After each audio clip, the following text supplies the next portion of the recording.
यीशु मसीह के सामर्थी नाम में आप सबका एक बार फिर से बहुत बहुत बहुत बहुत स्वागत है। मैं हूं आपका मित्र अजीत होरो। मित्र, मत देखिए श्रृंखला के 13वें एपिसोड में आपका हार्दिक स्वागत है। आज जैसा बार बार हमने चर्चा की है कि मत देखिए से अर्थ दृष्टि और दृष्टिकोण दोनों का है। सिर्फ भौतिक रूप से देखने का नहीं, लेकिन मानसिक रूप से देखने का भी है। तो आइए आज के लघु मनन में चलें। इन दिनों आपने नोट किया होगा कि मैं लगातार उत्पत्ति की पुस्तक से बोल रहा हूं। देखते हैं कि उत्पत्ति की पुस्तक से कितने मत देखिए निकलते हैं। मेरी इच्छा है कि सारी बाइबल को बारीकी से लघु मनन के द्वारा देखें। धीरे धीरे अगली पुस्तकों में भी चलेंगे यदि प्रभु ने अनुग्रह दिया, जिंदगी दी।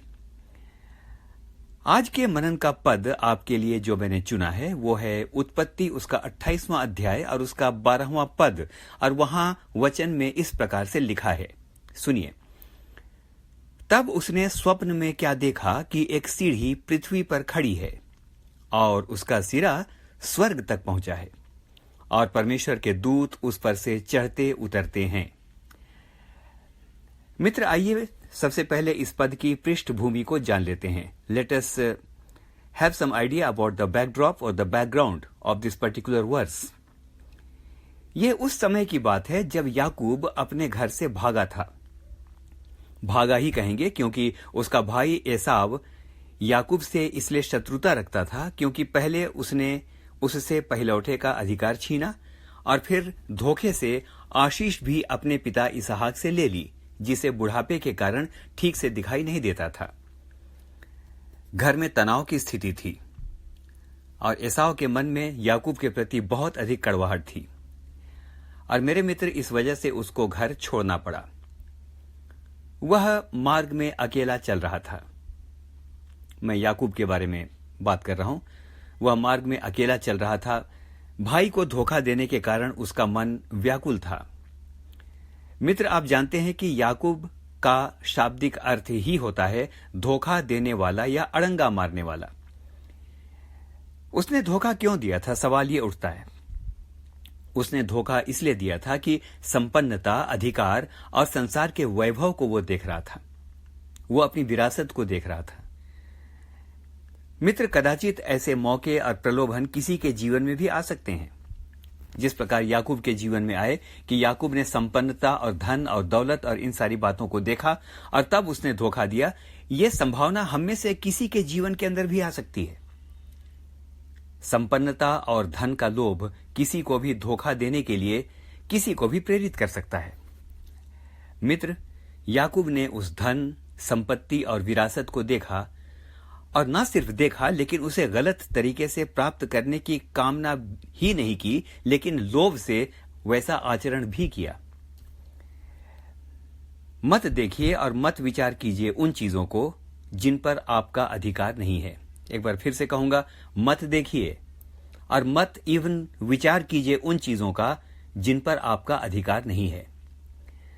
पहला तीमुथियुस 6 और उसके 10 में वचन इस प्रकार से कहता है, क्योंकि रुपए का लोभ सब प्रकार की बुराइयों की जड़ है, जिसे प्राप्त करने का प्रयत्न करते हुए कितनों ने विश्वास से भटक कर अपने आप को नाना प्रकार के दुखों से छलनी बना लिया है। मित्र, आज हजारों जीवन इसी लोभ की समस्या के कारण बर्बाद और छलनी हो गए हैं। हम कहते हैं कि हम मूर्ति पूजा नहीं करते, लेकिन यदि लोभ हमारे जीवनों में है तो सुनिए बाइबल क्या कहती है। कुलुसियों 3:5 उसमें वचन इस प्रकार से कहता है, इसीलिए अपने उन अंगों को मार डालो जो पृथ्वी पर हैं, अर्थात व्यभिचार, अशुद्धता, दुष्कामना, बुरी लालसा और लोभ, जो मूर्ति पूजा के बराबर है। तो मित्र, एक बात बिल्कुल स्पष्ट हो गई, यदि लालच भी जीवन में है तो यह मूर्ति पूजा के बराबर है। आइए आज के विषय में फिर से चले। हम याकूब के बारे में बातचीत कर रहे थे। याकूब ने क्या किया जब वह बियावान में पहुंचा? वो निराश था, घर छोड़ना पड़ा था, थका हुआ था अपराध बोध भी था, यानी गिल्ट भी उसके मन में था, और डर भी कि कहीं उसका भाई एसाव उसे मार ना डाले। आइए देखते हैं कि क्या किया उसने जिसके कारण उसे एक अद्भुत दर्शन मिला, जो आज का मनन पद है। What did he do? और आज का मनन पद एक बार फिर से मैं आपके लिए पढ़ दूं, जो उत्पत्ति 28 और उसके 12 में है। तब उसने स्वप्न में क्या देखा कि एक सीढ़ी पृथ्वी पर खड़ी है और उसका सिरा स्वर्ग तक पहुंचा है, और परमेश्वर के दूत उस पर से चढ़ते उतरते हैं। This was the vision that he saw. तो आइए देखते हैं मित्र, उसने क्या किया जिसकी वजह से उसको ये दर्शन मिला। उत्पत्ति 28 और उसके 11-12 में लिखा है, और उसने किसी स्थान में पहुंचकर वहीं रात बिताने का विचार किया, क्योंकि सूर्य अस्त हो गया था। सो उसने उस स्थान के पत्थरों में से एक पत्थर लेकर, मैं रिपीट करूंगा, सो उसने उस स्थान के बहुत से पत्थरों में से एक पत्थर लेकर अपना तकिया बनाकर रखा और उसी स्थान में सो गया। और जब वो सो गया तो प्रियो, आगे वचन में लिखा है, तब उसने स्वप्न में देखा कि एक सीढ़ी पृथ्वी पर खड़ी है और उसका सिरा स्वर्ग तक पहुंचा है, और परमेश्वर के दूत उस पर से चढ़ते उतरते हैं। मित्र, ये बहुत ही गंभीर पद है, ध्यान से सुनिए। यह पहला दर्शन है, this is the first vision. यह पहला दर्शन है जब स्वर्ग और पृथ्वी एक सीढ़ी से जुड़े हुए दिखे। When the earth and the heaven both were so connected by a ladder.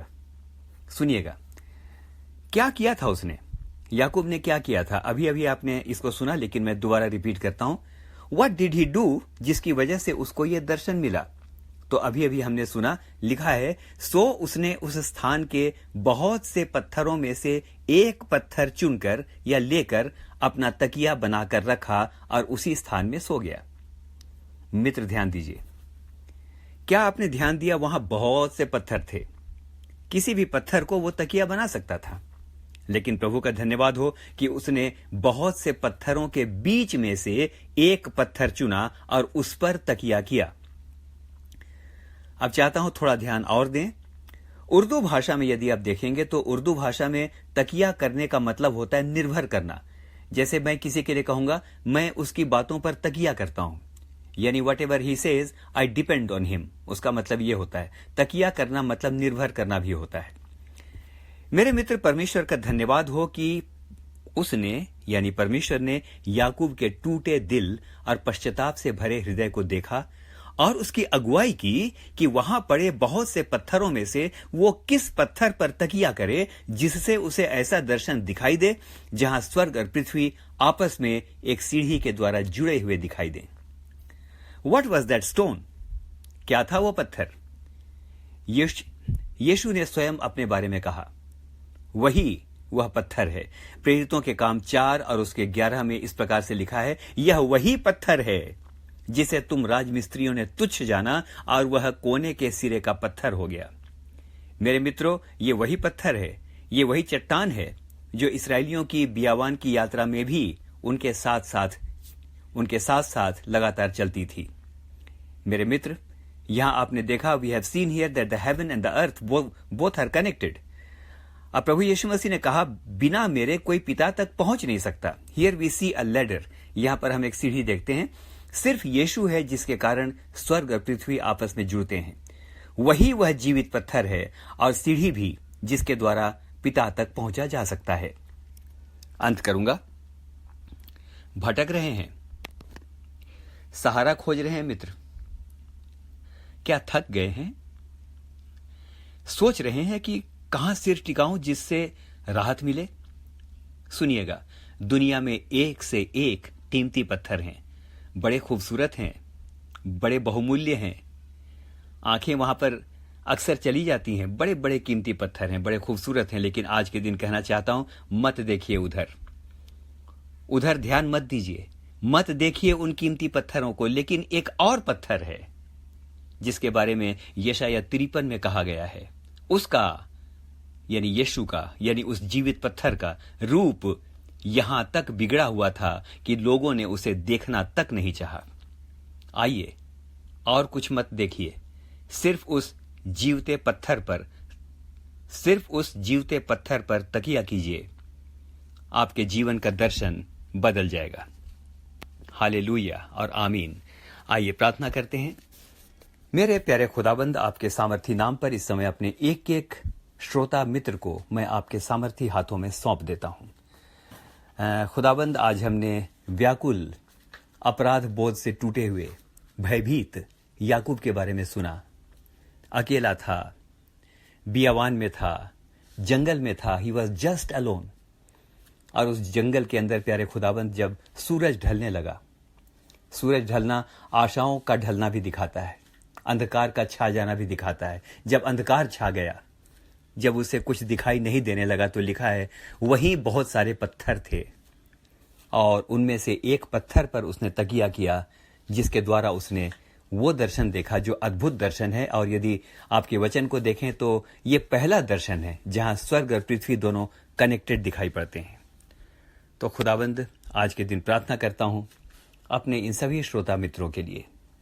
शायद थक गए हैं जीवन में, शायद बहुतों के जीवन में अंधकार भी होगा, मे भी अंधकार भी होगा, निराश होंगे, कोई ना कोई ग्लानि, कोई ना कोई गिल्ट, कोई ना कोई अपराध बोध भी हम में से हर एक के अंदर हो सकता है, बीमारियों का अंधकार हो सकता है। लेकिन खुदाबंद, आज हमने सुना बहुत सारे पत्थरों में से एक पत्थर, दुनिया में बहुत सारे कीमती पत्थर, बहुत सारे खूबसूरत पत्थर, बहुत सारी चीजें जो कि ग्लिटर करती हैं, लेकिन धन्यवाद करता हूं कि वो गोल्ड नहीं है। खुदाबंद, आपका धन्यवाद करता हूं, बहुत पत्थरों के बीच में एक पत्थर है, जो वो पत्थर है जिसको राजमिस्त्रियों ने निकम्मा जाना, दुनिया ने जिसको निकम्मा जाना, लेकिन वही कोने के सिरे का पत्थर हो गया। आज के दिन प्रार्थना करता हूं, एक एक मेरे श्रोता मित्र को बहुतायत के साथ आशीष दीजिए। Let the heavens right now be opened in your wonderful name. And I claim that, wonderful Father, let right now the streams of the healing, the streams of the confidence, the streams of the new hope literally come down and touch each one of them in your wonderful name. धन्यवाद करता हूं, हर एक को आशीष दीजिए। धन्यवाद करता हूं प्रार्थना को सुनने के लिए। आदर, महिमा सब कुछ आपको देता हूं। उद्धारकर्ता प्रभु यीशु मसीह के नाम पर मांगता हूं। दया से सुने और ग्रहण करें। आमीन और फिर से आमीन।